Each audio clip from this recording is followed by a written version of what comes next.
But yesterday I realized that there's a section called enemy drops in the income report of your regional development center.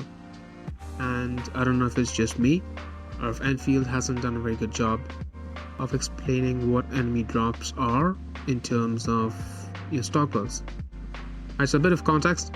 Every time you kill a mob within a region, it can be either of the two regions in ruling, there's a percentage chance of them dropping stockpiles.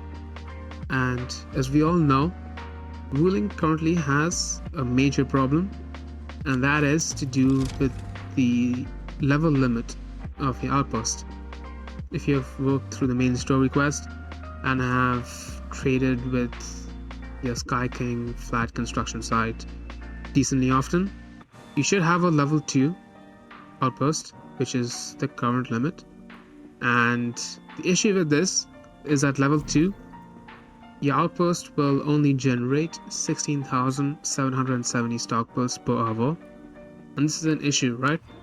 Because if you have a fully optimized ruling factory as well, or as optimized as you can get with the limited resources we have, you will generate significantly more product either with Yajin syringe or Jin rings and LC ruling batteries than you can sell at the outpost. This artificially limits how much stockpiles we can generate per day, right?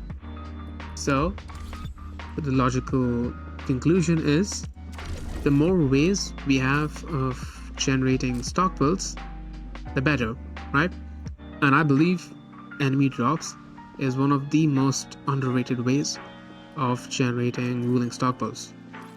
So in this video, I want to go over how enemy drops work, whether it's worth it for you to farm these drops every day, and whether it's something you can get passively or something you can just ignore since it's not much of an effect on your overall income generation. So to my knowledge, there are currently 2 ways of farming ruling stockpiles through enemy drops.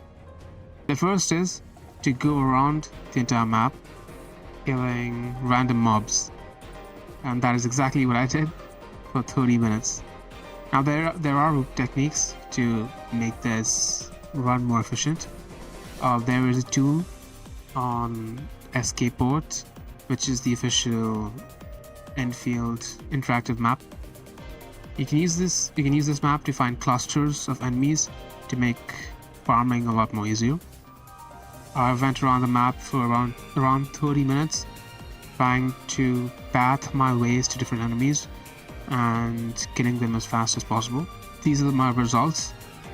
I started off with 256 stockpiles in my possession from enemy drops before the run, and that went up to 5,024 after the run, which equates to around 4,768 ruling stockpiles after running around the map for 20 minutes. There's a montage of me doing this 20 or 30 minute run if you're interested in finding the routes that I took and the clusters of enemies I decided to focus on. If you're interested, if not, feel free to skip and move on to the next section.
second way of farming wooling stock pearls is by going to the energy alluvium in wooling. Make sure to clear the energy alluvium. However, after clearing the energy alluvium, you have to make sure to not claim these drops unless you want to. If you're claiming these drops anyways for Leviathan's weapon, it's all good. If not, make sure to not claim it and click on the restart button. It'll prompt you by saying something like it'll get rid of your current run, which is alright because you have already received the ruling stock pearls from all the enemies you've just killed. Now beware, there is a max limit on how many energy alluviums you can do per day.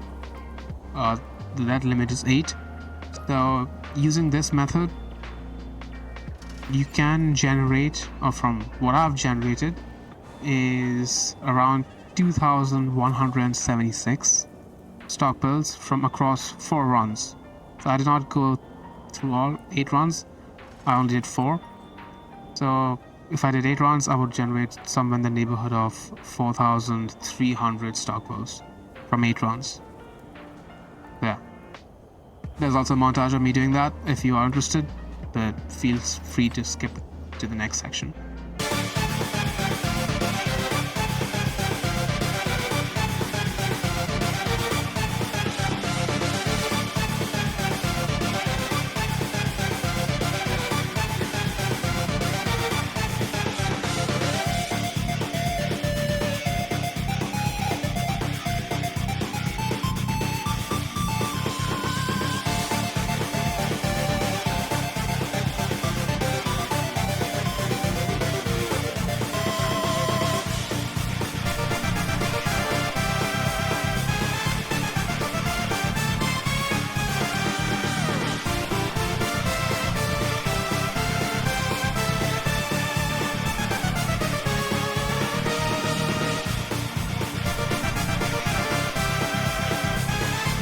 So my closing thoughts about using this method to increase your wooling stock pearl production. Is it worth it for you? And the short answer is, it depends. If you're the average player playing Arknights Endfield for the factory gameplay or for the end game, then I would recommend you not do this. All the wooling stock pearls I received using enemy drops today constituted to less than 0.1% of my entire wooling stock pearl income.